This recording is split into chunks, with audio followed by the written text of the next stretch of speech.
Então, que o senhor falou que a alma de Jesus foi criada.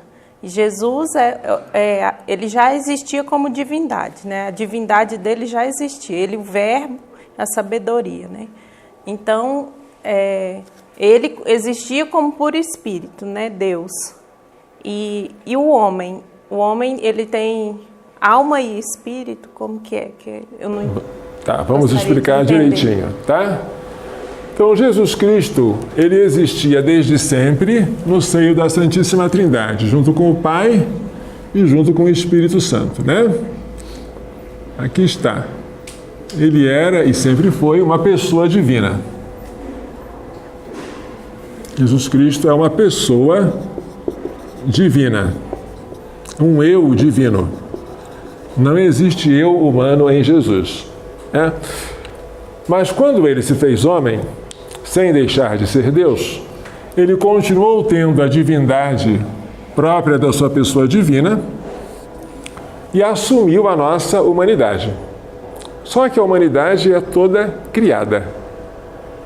Para se fazer homem, ele assumiu um corpo que foi um corpo que foi gerado a partir da Virgem Maria. E a alma? Houve quem dissesse que Jesus não precisava de alma, porque ele já era um espírito. Então a própria divindade desempenhou o papel de alma humana. Quem disse isso foi um bispo chamado Apolinário. Mas isto foi combatido pela Igreja como uma doutrina errada, uma heresia chamada apolinarismo, de que Jesus não teria uma alma racional. Então, ele teria se encarnado em um animal irracional. A doutrina católica verdadeira afirma que Jesus Cristo, no momento da sua encarnação, teve uma alma criada. Se você preferir, criada por quem? Por Deus. Por ele mesmo também, porque ele é Deus, né? Junto com o Pai e com o Espírito Santo. Ele criou uma alma para si, assim como ele formou um corpo para si. Mas a alma de Cristo é uma criatura. A alma é criada, o corpo é criado. Só a divindade de Cristo, a natureza divina, é que é incriada. Então, embora Deus seja um espírito e a nossa alma seja espiritual, não podemos confundir as coisas. Deus é um espírito eterno. A nossa alma é criada por Deus e feita para informar um corpo material, para ser o princípio vital deste corpo. Nem todo espírito é alma, e nem toda alma é espírito. Um anjo é espírito, mas ele não é alma, porque ele não informa, não dá vida a nenhum corpo. É um espírito puro, separado. As almas dos animais são almas, porque elas dão vida aos corpos deles, mas não são espíritos, porque não são intrinsecamente independentes da matéria. Então, uma coisa é ser espírito e outra coisa é ser alma. No caso do homem, a alma é também espírito. Tá? E no caso de Cristo, ele tinha uma alma racional, pela qual ele uniu a sua divindade ao seu corpo. Tá? Tudo isso no instante da encarnação, quando ele foi concebido por obra do Espírito Santo no seio da Virgem Maria. Essa é a doutrina católica. E como isto é uma verdade de fé, São Máximo Confessor usa isso para dizer: se com Jesus foi assim, conosco também é. Porque ele se fez semelhante a nós em tudo, menos no pecado. Então também nós recebemos a alma criada no momento da concepção. Argumento forte, que se São Tomás tivesse conhecido, ou teria aceitado, ou pelo menos teria contestado. Nenhuma coisa nem outra ele fez. Certo, gente? Ufa! O senhor ia perguntar uma outra coisa que eu não entendi direito. Expliquei! Que coisa boa, hein? Quando a gente responde uma coisa e por tabela as outras se aclaram, não é? Ótimo! Vamos agora fazer um apagamento ou uma apagação. Como é que se fala isso aqui? ato de apagar.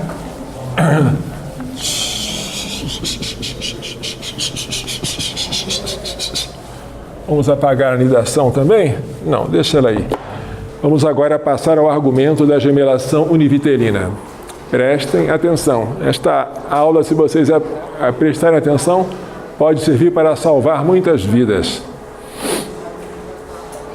Os gêmeos univitelinos são um argumento recorrente contra a animação imediata. E um argumento muito atual. Vamos entender nas palavras de um mediatista. Este mediatista é Norman Ford, que escreveu um livro, When Did I Begin? Quando eu comecei. E ele diz, eu comecei quando eu fui implantado no útero. Ele não diz, eu comecei quando eu fui concebido na trompa de Falópio pelo encontro dos gametas. Não. E como é que ele chega a essa conclusão?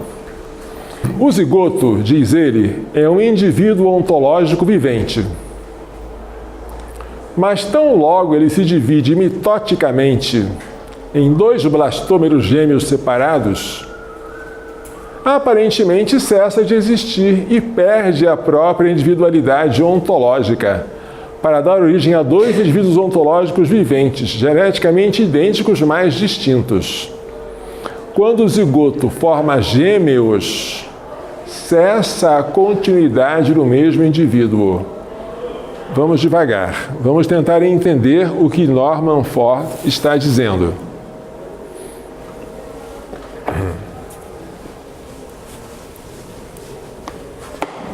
Aqui está um zigoto. O zigoto se divide formando gêmeos, ou seja, os seus 2 blastômeros se desligam um do outro. Esse blastômero dá origem a um adulto e esse aqui é um outro adulto. Diz ele, então, que ocorre uma perda da continuidade. Esse aqui é um zigoto. E onde ele está agora? Ele está aqui? Ou ele está aqui? Ou ele não está em nenhum dos dois? Diz Norman Ford que ele não está em nenhum dos dois. O zigoto não pode considerar-se idêntico a nenhum dos gêmeos que se formam por efeito do seu desenvolvimento. O zigoto, então, não pode ser nem A nem B. Quando ocorre uma gemelação, quando os 2 blastômeros se separam, então ocorre essa descontinuidade, segundo ele. Tá?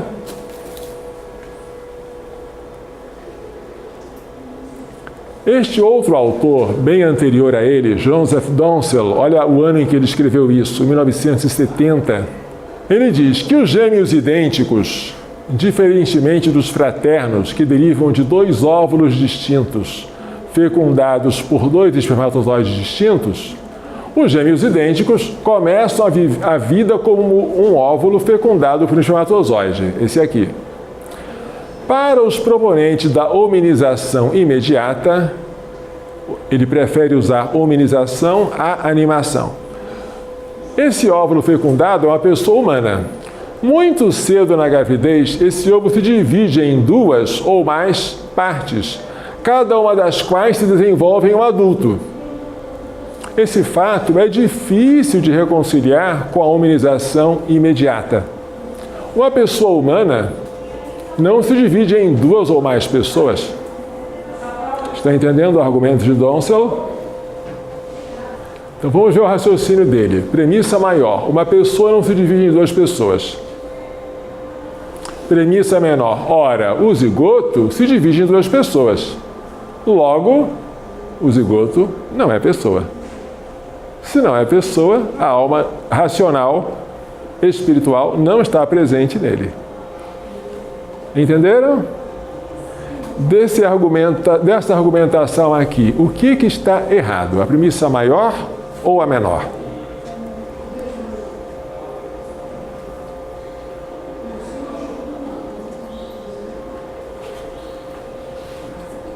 É certo que uma pessoa não se divide em 2 pessoas?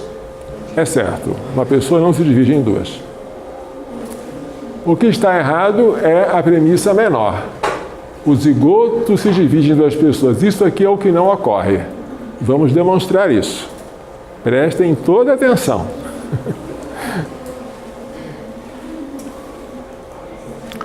Voltando à discussão de Ford, que é posterior à de Donsel.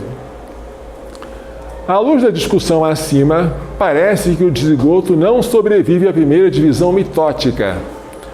Agora ele vai adiante. Norman Ford diz que quando o zigoto se torna agora 2 blastômeros, ainda que não tenham se separado para formar 2 gêmeos, só o fato de aqui haver uma célula e aqui haver 2, isso já é suficiente para você dizer que aqui ele não era uma pessoa. Olha só, parece que o zigoto não sobreviva à primeira divisão mitótica. Ele morre, ele deixa de existir quando ocorre essa divisão. Mas se torne 2 células distintas e perca a própria identidade ontológica, cessando de existir por efeito desse processo. Olha que coisa interessante.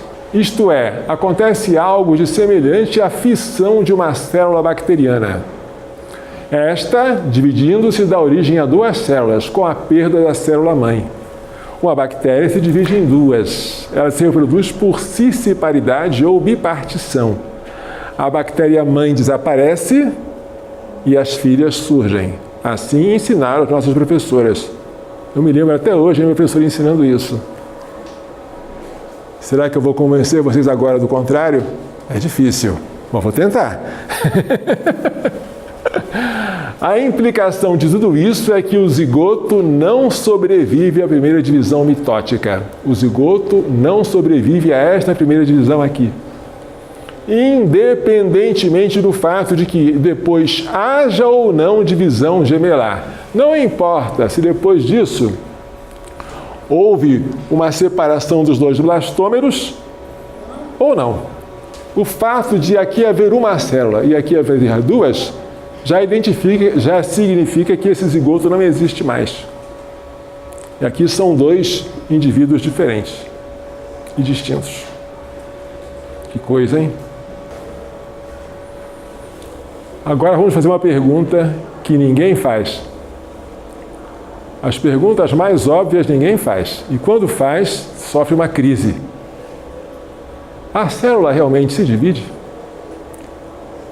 A resposta seria, claro, padre. Como é que a célula não divide? Eu aprendi isso desde pequenininho. Existe a mitose com as suas 5 fases. Como é que são as fases da mitose? Prófase, prometáfase, metáfase, anáfase e telófase. E nós temos a meiose, que é composta de 2 divisões, a divisão reducional e a divisão equacional.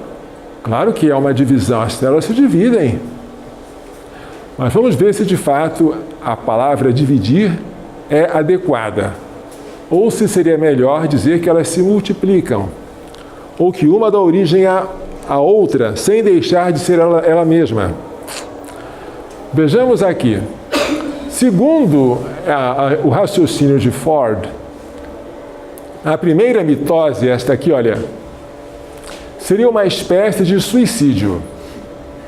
Sim, o embrião, o zigoto, morre.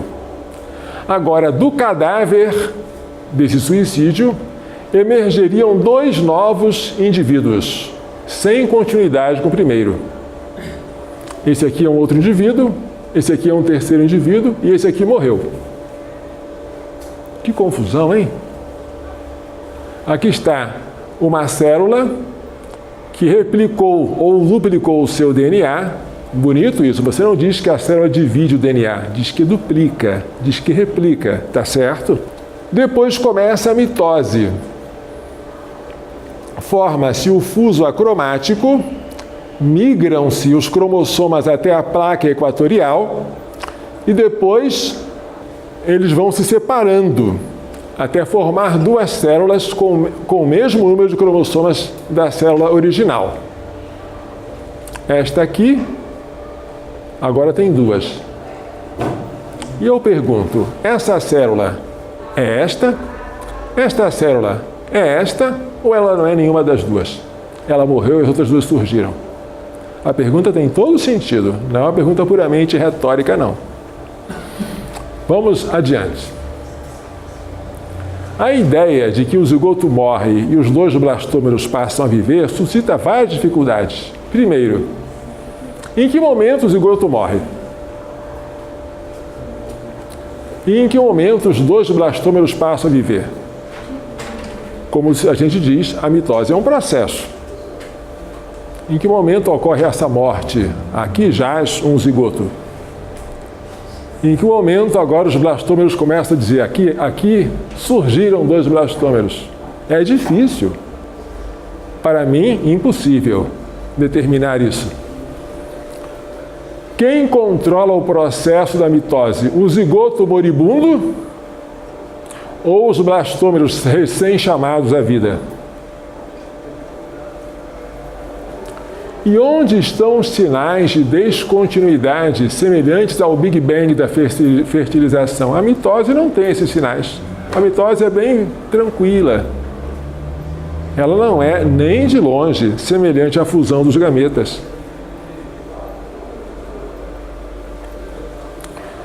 Então, aqui está uma resposta do geneticista Ângelo Serra, um jesuíta que morreu há pouco tempo, que eu tive a alegria de conhecer.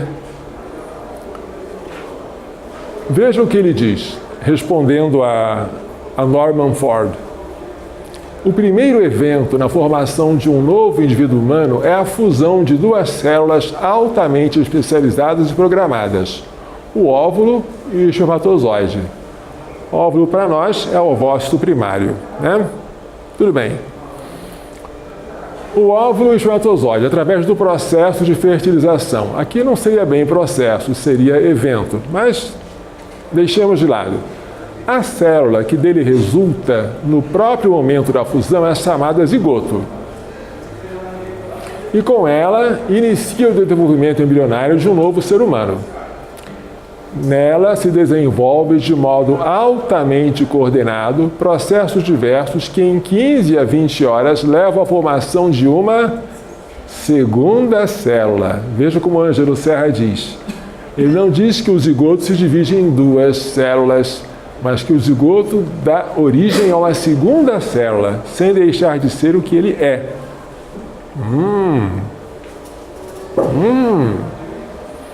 Vejamos se a gente consegue entender isso.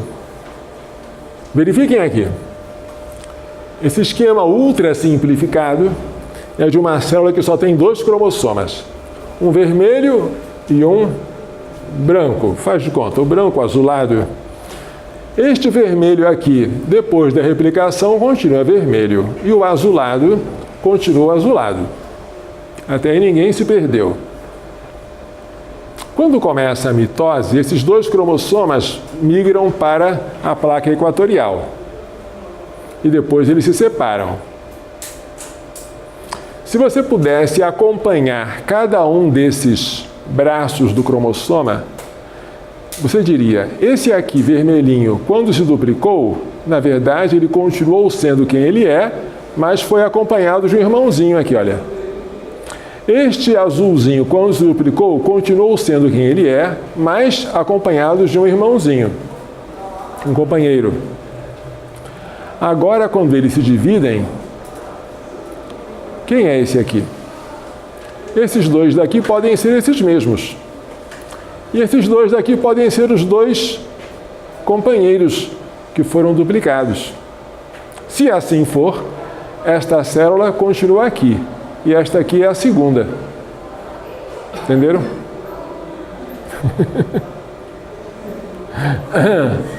Ou seja, não há divisão celular. Há a origem de uma segunda célula a partir de uma primeira. Há uma multiplicação, há uma replicação, mas não há uma divisão. Inclusive nas células bacterianas. Mas isso é bom para vocês meditarem, porque isso aqui causa uma crise. Destrói aquilo que a gente aprendeu durante muitos anos. Temos que pensar para reorganizar o nosso pensamento, né? Vamos lá.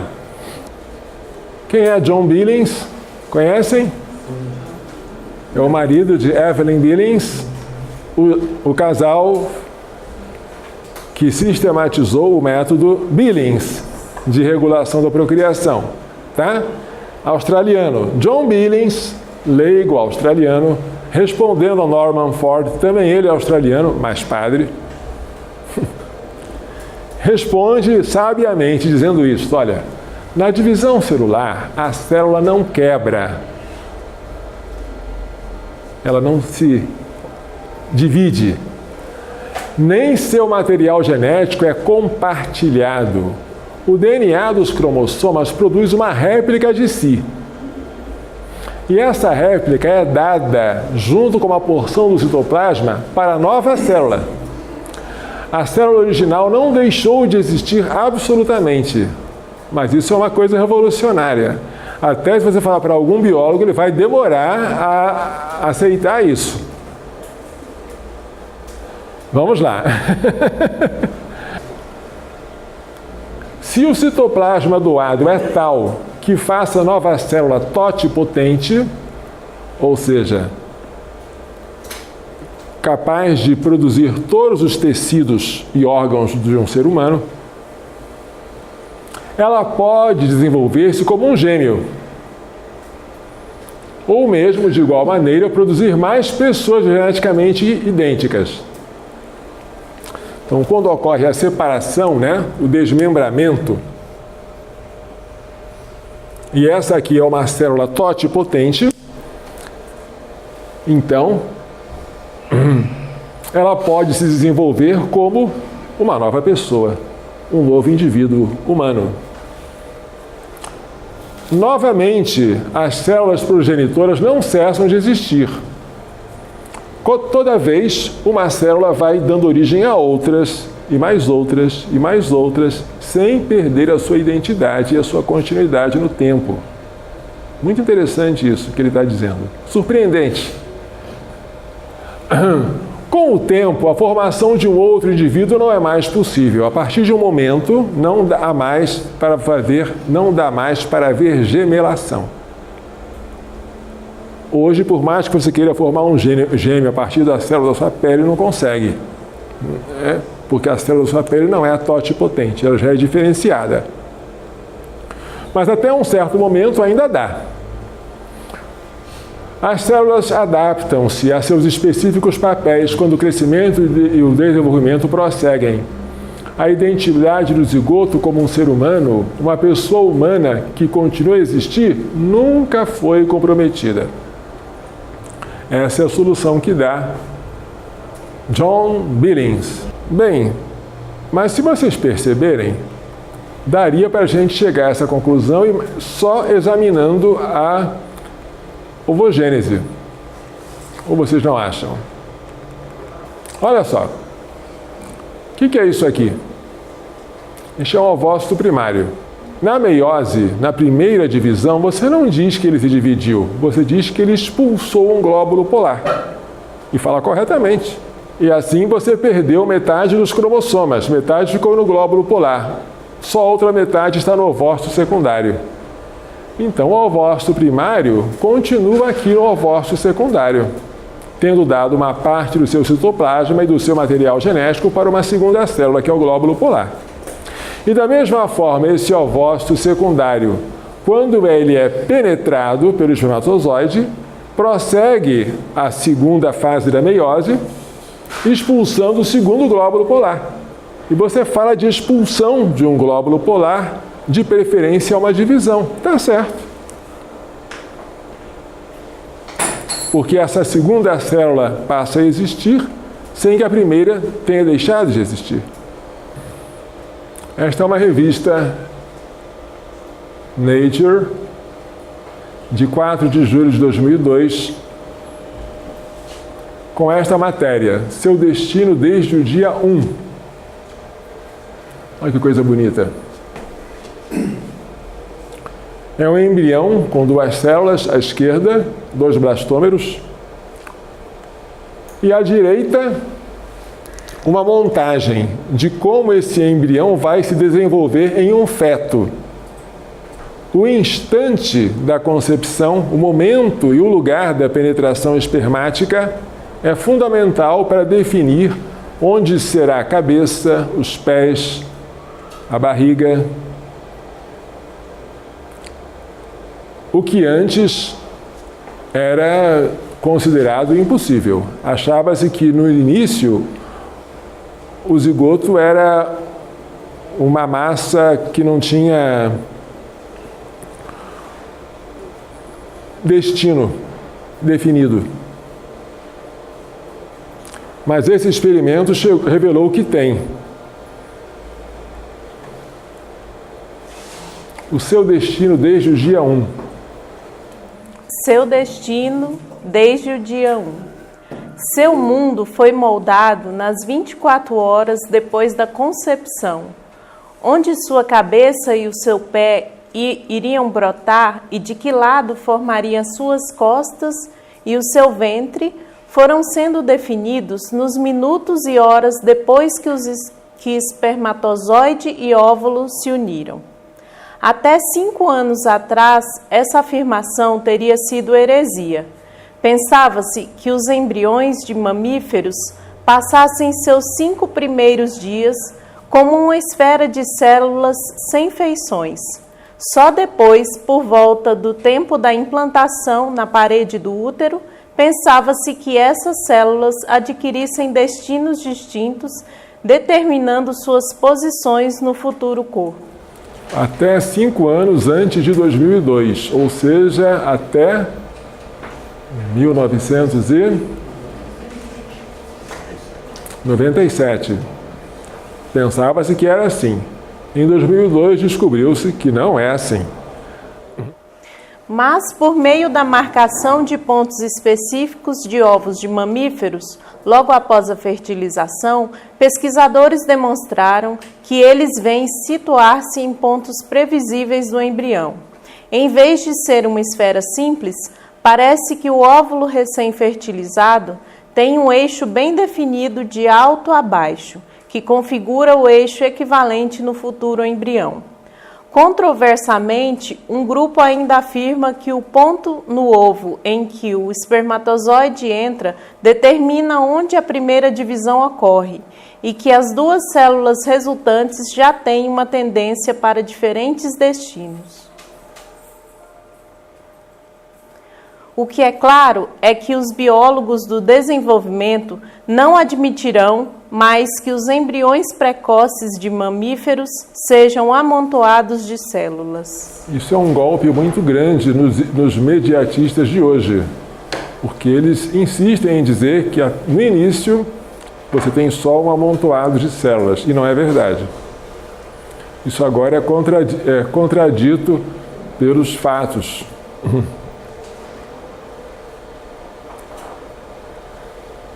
Ângelo Serra, que diz na revista Civiltà Católica: a gemelação homozigótica ou univitelina é um modo excepcional de geração humana.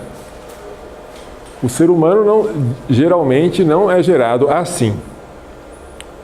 Ele é gerado pela penetração de um óvulo por um espermatozoide.